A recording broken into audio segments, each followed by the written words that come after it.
Bonsoir C'est à bon? tous, on va démarrer. Merci d'être présent à cette présentation déjà. Alors on va vous expliquer comment à BetClick on a mis en place un data lake et pourquoi on l'a fait pour pouvoir rejouer des événements sportifs et faire des tests de charge. Avant de rentrer dans le vif du sujet, on va se présenter rapidement. Donc, je suis Nicolas Josviac, ça fait un peu plus de 2 ans que je suis à BetClick. Auparavant j'étais chez Xebia pour ceux qui ont connu.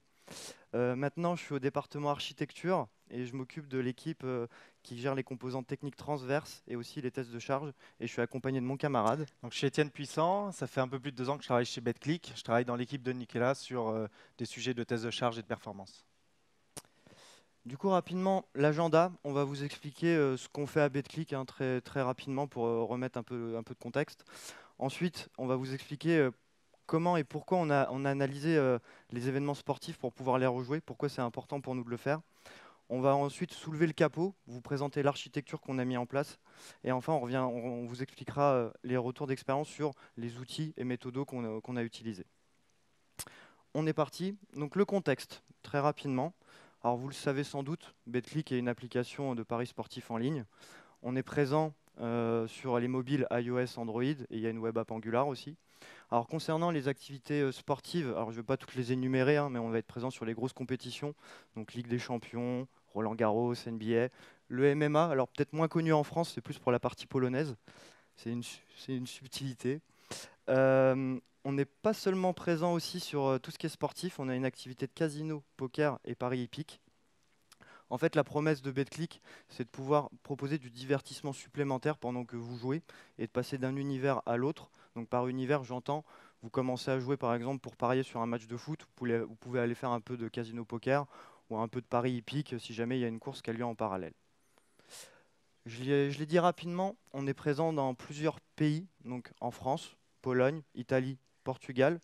Il y a une notion qui est importante à prendre en compte pour la suite aussi, c'est qu'on est dans des univers régulés, c'est-à-dire qu'il y a des autorités de régulation. Je ne sais pas si vous connaissez, hein, par exemple en France, on va avoir l'ANJ, au Portugal, on va avoir le SRIJ, et en fait, on a des obligations et des lois à respecter. Donc ça, c'est une notion très importante à garder en tête aussi pour la suite. Il faut savoir que c'est une industrie très exigeante, mine de rien. On est vraiment dans l'instant de jeu. Vous doutez bien que lorsqu'il y a un penalty, un tir au but ou un match de tennis, un set, les joueurs veulent parier très vite et très rapidement et on se doit d'être très résilient, très réactif. Et c'est dans ce cadre-là qu'on avait commencé à mettre des tests de charge. Et d'ailleurs, Étienne, est-ce que tu peux nous expliquer maintenant la particularité de la plateforme au niveau fréquentation, s'il te plaît? Ben oui, alors chez BetClick, on est énormément lié aux événements sportifs. Et c'est avant de parler de data lake et de reproduction du trafic, c'est important de faire un petit historique sur comment on met en place les tests de charge chez BetClick. On se sert d'un outil de monitoring, AppDynamics, qui va nous permettre en fait d'observer notre trafic de production. Et là, on vous a mis par exemple 2 courbes de login et d'accès au portefeuille pendant une soirée de match, hein. C'est pendant ces moments-là, les soirées de match de foot, qu'on a le plus gros trafic sur notre plateforme. Et en fait, on va essayer d'observer s'il n'y a pas des comportements en termes de nombre d'appels sur notre plateforme. Et on peut voir notamment sur les logins qu'on a une montée progressive en termes de charge, mais on a aussi des pics qui surviennent pendant le match. Et à la fin du match, on a un gros pic de fréquentation, ce qui est normal. Les joueurs, à la fin du match, ils viennent se connecter pour voir s'ils ont gagné ou pas. Donc on peut déjà dégager une sorte de tendance en termes de charge. Et sur l'accès au portefeuille, on voit qu'on a quelque chose d'assez différent. Donc on a une sorte de plateau au début. Après, il y a une montée progressive. On va avoir des pics, mais qui n'ont pas forcément la même typologie que celui du login. Et donc, ce qu'on s'est dit, c'est qu'à partir de ça, en fait, on va pouvoir définir une sorte de schéma de charge pour chacune de nos API. Donc c'est ce qu'on a fait, c'est ce que vous voyez au-dessus. On a défini en fait une sorte de schéma pour chacune de nos API, pour chacun de nos workflows de charge, avec des montées, des plateaux et différents pics de charge. Ensuite, ce qu'on va faire, c'est qu'on va utiliser Gatling, qui est un moteur de test de charge. C'est un outil qui est assez facile à prendre en main et plutôt flexible. Et en fait, on va essayer de matérialiser ce schéma de charge qu'on a défini euh, en un test de charge qu'on va pouvoir lancer avec Gatling. Donc avec Gatling, on a une solution cloud qui nous permet d'observer en temps réel la charge qu'on envoie sur nos différentes API. Et comme on peut voir là sur l'écran qui représente en fait ce qui se passe pendant un test de charge Gatling, on arrive à reproduire en fait ces montées en charge, ces différents pics. Donc ça, c'est très intéressant. Mais en fait, on voit que cette courbe de charge, elle est un peu rigide. Et en fait, il y a quelque chose qui est important à noter chez BetClick, c'est qu'on est énormément lié en fait à l'événement sportif et à ce qui peut se passer à l'intérieur de l'événement sportif. Là, on vous a mis un exemple d'un match de foot en fait avec plusieurs API qui sont assez populaires chez BetClick, hein. On a les logins, on a les placements de paris, on a les dépôts aussi, les dépôts d'argent et les retraits des gains pour nos utilisateurs. Et en fait, on va se rendre compte que à l'intérieur de ce match, il peut y avoir plusieurs faits de jeu qui vont vraiment en fait changer la fréquentation qu'on peut avoir sur la plateforme. Alors déjà, ce qui est intéressant de noter, c'est qu'au début du match, eh ben, on va avoir beaucoup de placements de paris, ce qui est normal. Les joueurs, ils viennent pour un peu plus vivre leur match, ils viennent pour parier pour leur équipe préférée ou leur joueur préféré. Et ça implique aussi pas mal de dépôts, parce qu'il faut, pour placer des paris, il faut de l'argent. Donc voilà, ensuite, tout au long du match, on va avoir différents faits de jeu. Là, on est sur un match de foot, donc on peut très bien, par exemple, en première mi-temps, avoir un but, hein. Si c'est un match du PSG, par exemple, on peut avoir Mbappé qui marque un but. Et ça va provoquer quelque chose sur notre plateforme. On va avoir des gens qui vont venir se connecter pour voir, par exemple, si ils ont parié sur Mbappé et donc si ils ont gagné leur pari. Et aussi, on va avoir des gens qui vont se connecter pour se dire, tiens, Mbappé a marqué, peut-être que je vais placer un pari sur le triplé d'Mbappé pour ce match. Et donc, en fait, ce qu'on essaye de montrer ici, c'est que chaque match est différent, en fait. Et on a, par exemple, un match du PSG qui peut avoir une typologie vraiment différente d'un match simple de Monaco, par exemple. Et ça, c'est pour du foot, mais on a aussi d'autres sports, hein. Chez BetClick, on a le tennis, on a la NBA, hein, comme Nicolas l'a mentionné, et les types de paris sur ce genre de sport peuvent être complètement différents. Une dernière chose que j'aimerais noter là-dessus, on voit qu'à la fin du match, en fait, on va avoir un gros pic de connexion. Donc on l'a expliqué tout à l'heure, hein, c'est normal, c'est parce que les joueurs ils vont avoir envie de savoir s'ils ont gagné ou pas. Et on peut voir aussi qu'il y a beaucoup de retraits, donc c'est la courbe du bas, ce qui est normal, hein. Il y a certains joueurs qui vont préférer retirer leurs gains, mais aussi on voit qu'il y a d'autres joueurs qui vont replacer des paris. Donc voilà, en fait, on est parti de ce postulat-là, de se dire que chaque match est différent, chaque sport est différent.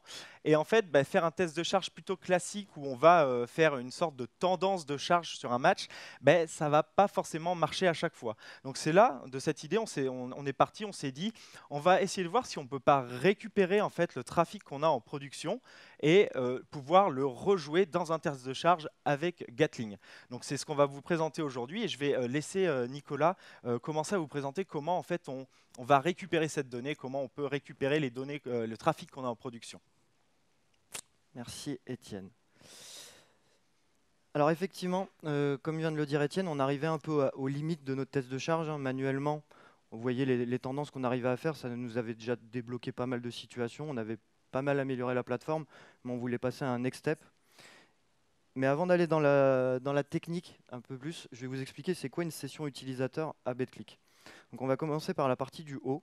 Donc classiquement, un utilisateur va arriver sur la plateforme, il va se connecter, il va choisir des sélections. Donc en résumé, une sélection, ça va être par exemple, je vais prendre un match PSG Real de Madrid, PSG gagnant, ça va être une sélection. Donc il peut faire un choix de sélection, plusieurs choix de sélection, il peut faire des combinaisons de sélection. Bref, une fois qu'il a fait ça, il va placer son pari.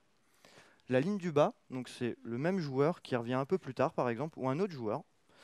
Il va se connecter, il arrive à la fin du match, bon là il se trouve qu'il a gagné un pari, et après il a le choix. Donc c'est soit il prend l'argent qu'il a gagné, il part avec, il fait ce qu'il veut, soit il peut rejouer, reparier.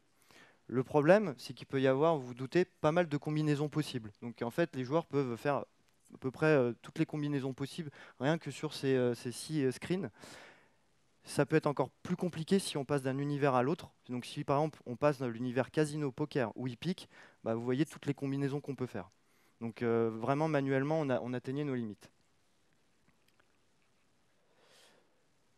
Et c'est là qu'on a eu l'idée de se dire, bon, c'est un cas classique un peu d'école, hein, je pense que vous l'avez tous plus ou moins fait, ou vous pensez dans vos applications, vos entreprises, c'est d'utiliser les logs. Les logs sont une mine d'informations. Donc pareil, je vais commencer par la ligne du haut. Donc nos applications mobiles, web app, on envoie les logs dans Datadog, c'est notre outil d'observabilité, de monitoring à BetClick.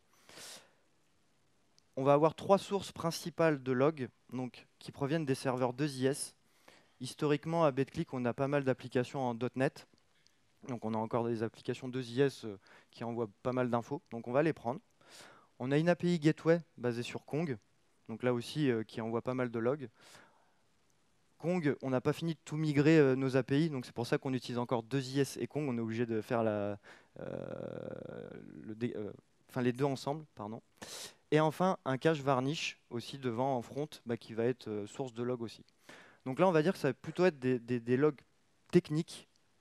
On va prendre ça sur des matchs qu'on va choisir. Donc par exemple, on va prendre un match entier, une mi-temps, ou un instant de match qui va nous intéresser, là où il y a des gros pics. Et on va mettre toutes ces données-là brutes, telles quelles, dans un bucket S3 sur AWS. Je passe à la ligne du bas. En fait, en discutant avec des petits copains de la data, il se trouve qu'ils utilisent Snowflake. Ils font pas mal de BI dessus. Et en fait, en discutant avec eux, on a vu qu'ils géraient tous les événements qui passent par la plateforme.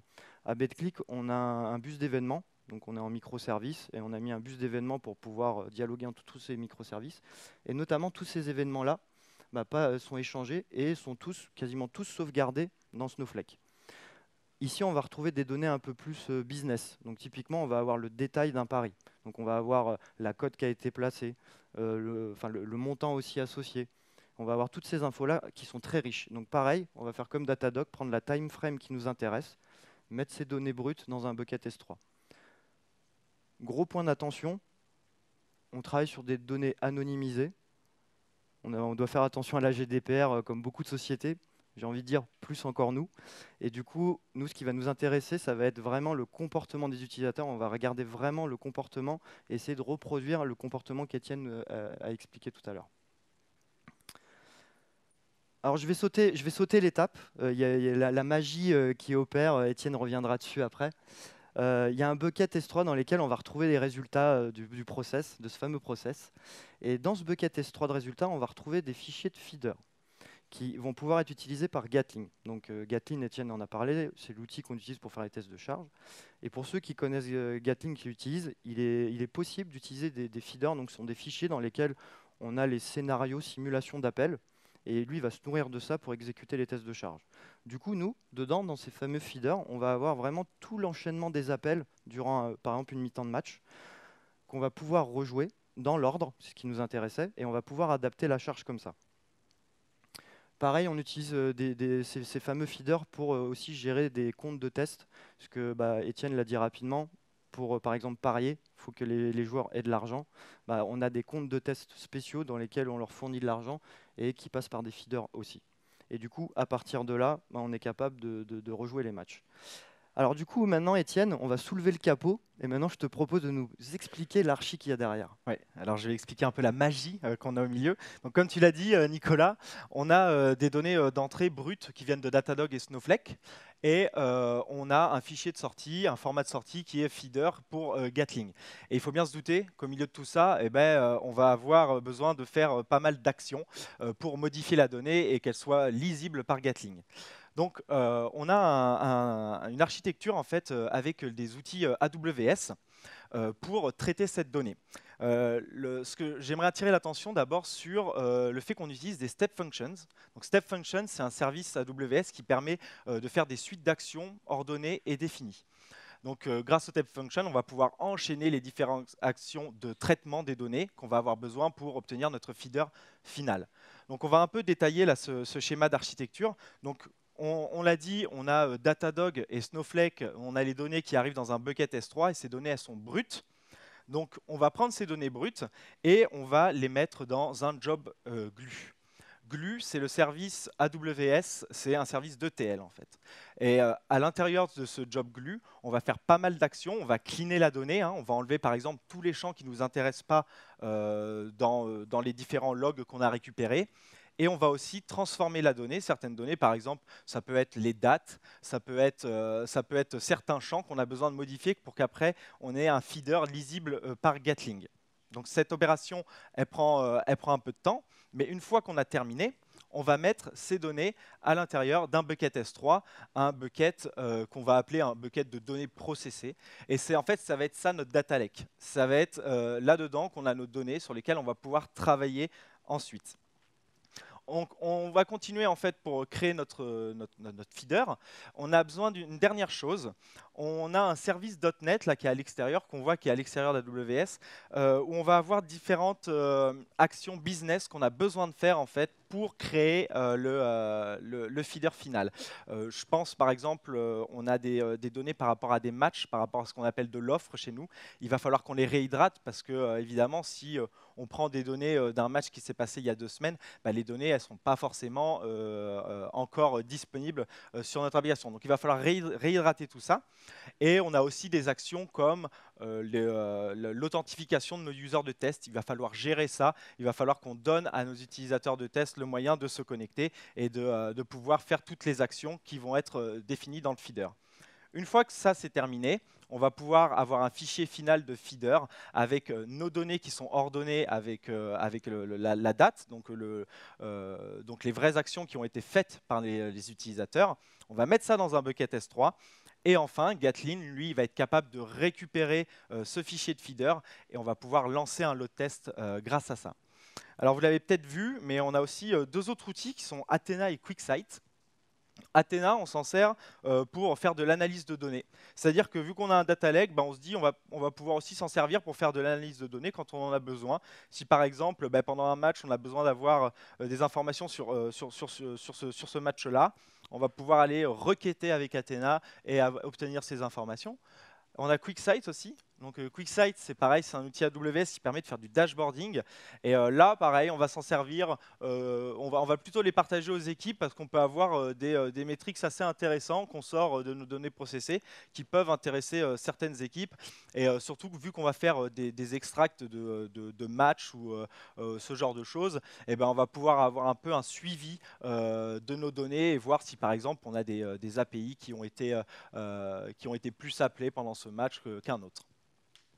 Donc voilà un peu comment ça fonctionne. Il y a quelques actions à faire avant de faire un test de charge. La première, ça va être de préparer nos users de test. Donc comme l'a dit Nicolas, on a des users de load test spécifiques pour ça. Et ils vont probablement faire des mouvements d'argent. Donc il va falloir les créditer, ces users de test. Il va falloir qu'on leur donne de l'argent pour qu'ils puissent faire ces actions. La deuxième chose à faire, c'est de cibler la portée du test. Alors, on n'en a pas trop parlé, mais on a beaucoup parlé de foot. Mais on peut très bien dire, j'ai envie de ce match de tennis, par exemple, ce set-là, j'ai envie de récupérer les données et de faire un test de charge dessus. Donc, il va falloir cibler la portée du test. Ça peut être aussi, on se dit, on a du casino et du poker chez BetClick aussi. Cette session de poker, on aimerait bien, par exemple, la rejouer en test de charge. Donc, tout ça, il faut le décider avant de créer le feeder, parce que ça va vraiment changer les requêtes qu'on va avoir à l'intérieur de notre feeder et pendant notre test de charge. La dernière chose à faire, c'est de régler la jauge en termes de charge.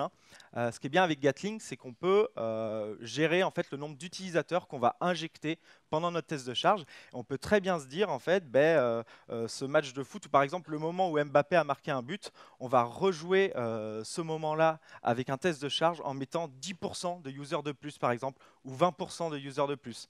Ce qui veut dire que par exemple dans 6 mois, quand on aura plus de users sur la plateforme, on va être capable un peu d'anticiper, de dire voilà, quand il y a un but d'Mbappé ou quand il y a un match du PSG par exemple, on va pouvoir adapter la charge avec le nombre de users qu'on aura dans 6 mois. Donc, on arrive au test de charge maintenant. On va vous montrer des écrans un peu de Gatling. Donc ça, c'est la courbe qu'on obtient en faisant un test de charge avec nos user sessions, avec nos données, nos trafics de production. Et c'est assez frappant de voir, quand on met à côté le load test classique qu'on avait au départ, on voit que c'est beaucoup moins rigide et que ça représente beaucoup plus ce qui peut se passer pendant un match et au niveau des faits de jeu. Donc là, on n'est plus sur des pics assez pointus, assez aigus, on est sur quelque chose de plus lisse qui ressemble plus à ce qui se passe en production. Donc, on va voir un peu les bénéfices. On va faire un retour d'expérience sur les outils qu'on a utilisés pour ce projet-là. D'abord, à quoi ça nous a servi de faire tout ça? La première chose, ça nous a servi d'avoir plus de range sur nos tests de charge, c'est-à-dire de pouvoir faire des tests précis sur le basket, par exemple, ou sur le foot. On peut aussi tester le turf, donc les courses hippiques. Et on est capable aussi de modifier la charge qu'on envoie, donc de se dire, on va refaire cette partie de poker, par exemple, avec plus d'utilisateurs pour voir comment réagit la plateforme. Du coup, on peut observer comment réagit la plateforme et découvrir de nouveaux points de contention. Évidemment, vu qu'on fait des tests avec des lots de tests qui ressemblent plus à ce qui se passe en production, on va pouvoir voir apparaître de nouveaux soucis et aussi essayer de savoir ce qu'il faut corriger lorsqu'il y a, par exemple, un problème pendant un match de tennis ou de basket. La dernière chose, Juste, pardon, je te coupe rapidement. Juste sur les jeux, en fait, ce qui est bien aussi, c'est qu'on a découvert un peu plus tard en faisant ces tests que niveau comportement des utilisateurs, pendant les matchs de foot, par exemple, pendant la mi-temps, ils allaient faire du casino.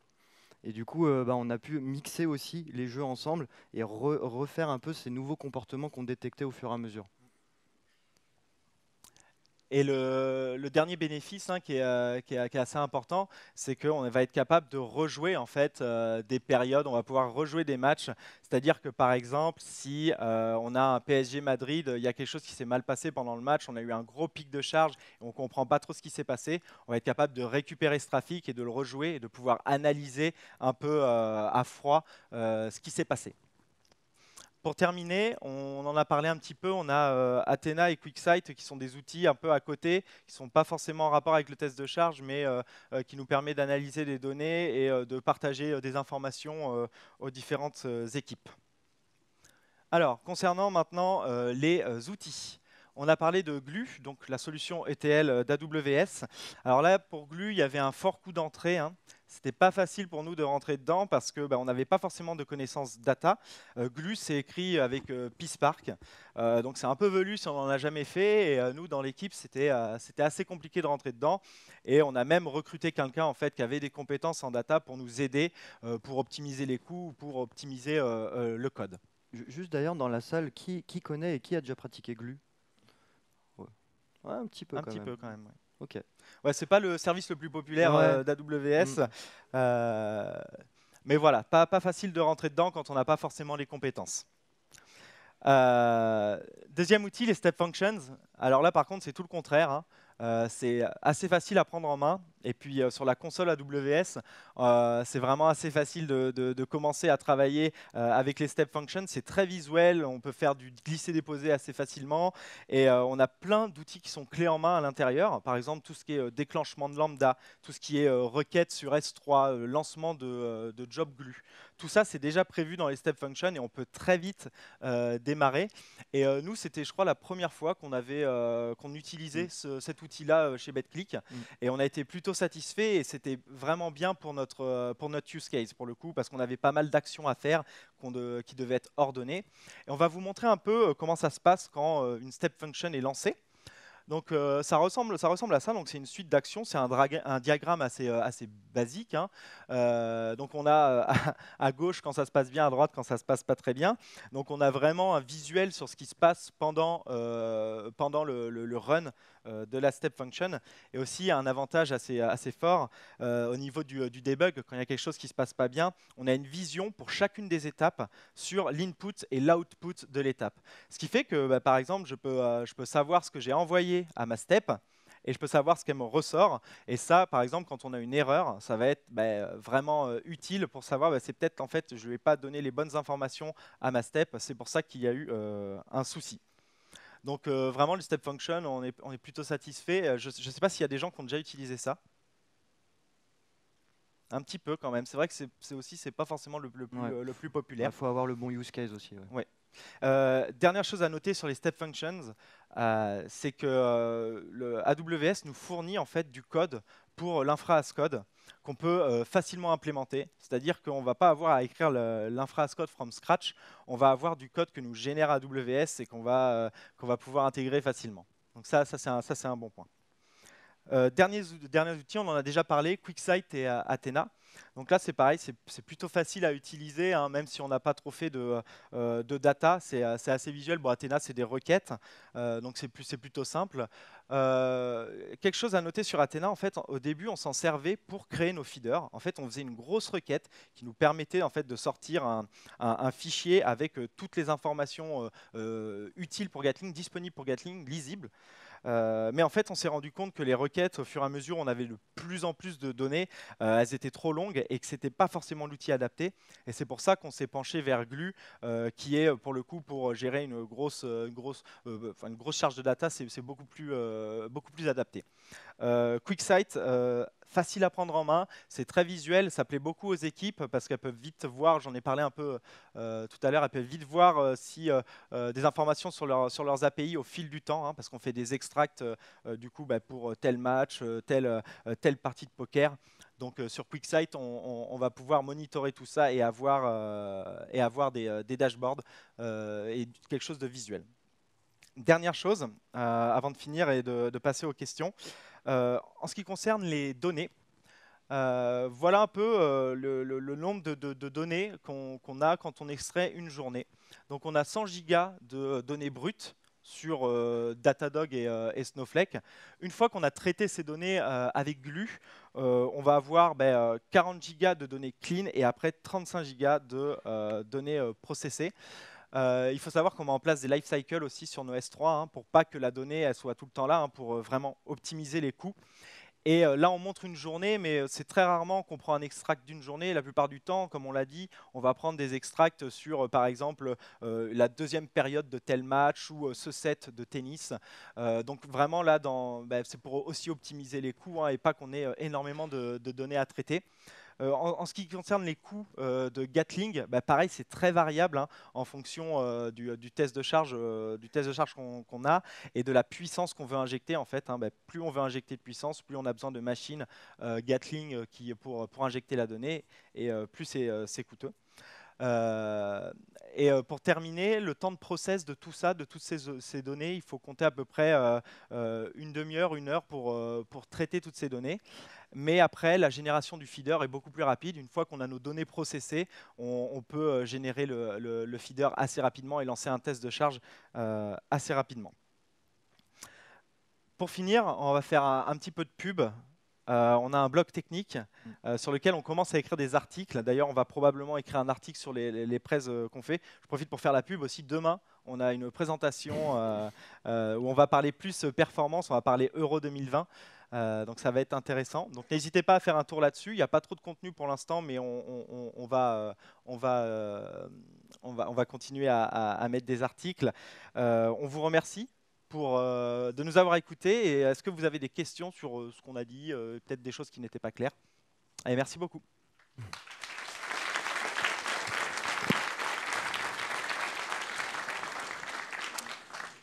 Oui, j'ai une question. Lorsque vous faites vos tests de montée en charge, comment vous prenez en compte les dépendances que vous avez aux services tiers que vous pouvez appeler? Je fais écho par exemple à la préparation des users avec des comptes chargés. Quand ces users font effectivement des rechargements de leur compte ou quand ils retirent de l'argent, c'est un service tiers qu'a priori vous appelez. Est-ce que c'est faké et écarté en fait du test de charge ou est-ce que là aussi vous avez des actions particulières qui vont faire des mesures de ces dépendances que vous avez à ces services-là? Alors la question c'est, est-ce que lorsque on lance des tests de charge au niveau du crédit des users, on fait appel à des services dédiés. Est-ce que justement pendant ce test, on analyse et comment le comportement lorsque la balance se vide et elle se remplit? C'est ça, j'ai bien compris. Donc effectivement, on prend toute cette chaîne en considération.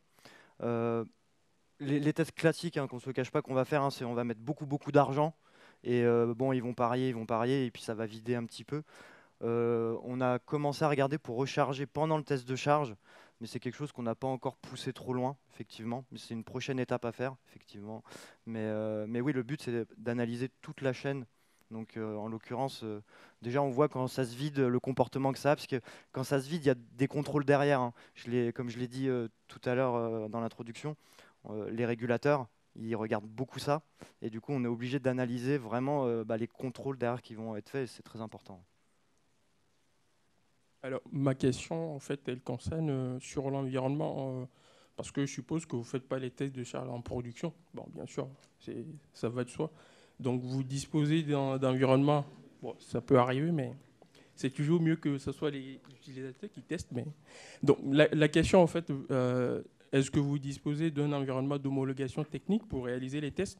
Et dans ce cas, je suppose que il est il est aussi bien taillé que la production, vu que vous essayez de simuler une situation de production. Ça, c'est ma première question. Je ne sais pas si vous voulez que j'enchaîne les deux. Ou... Moi, je vais déjà répondre à celle-là. Ok, Ça, ou si tu pour veux- demain. ouais. Ah, vas-y. Alors, la question, c'est est-ce qu'on fait ces tests en prod ou non? Non, non, pas en prod, mais Ah, bah- en fait, c'est le dimensionnement de l'environnement d'homologation technique qu'on l'appelle quand on fait les Je tests vais de faire charge. vite parce qu'on n'a Allez, presque allez-y, pas de temps. allez. Donc, alors, ça va teaser la presse de demain. On fait des tests de Parfait. charge en production, Ok. et on a un environnement, parce qu'on ne peut pas faire n'importe quoi en prod, les mouvements d'argent, par exemple, non, on ne va pas le faire. Du coup, on a un environnement d'homologation, de pré-production qui est taillé par rapport à la prod, mais c'est pas iso-prod en termes de taillage infra. Il y a une division par 4, mais oui, on va le faire dessus. Ok, je reposerai la question demain. Et la deuxième Ouais. question, c'est pas... On a fini, du coup, ça va être après. Je vais prendre la question après. Désolé, parce que le timing, là, on a déjà dépassé. Merci. Merci pour... Merci beaucoup.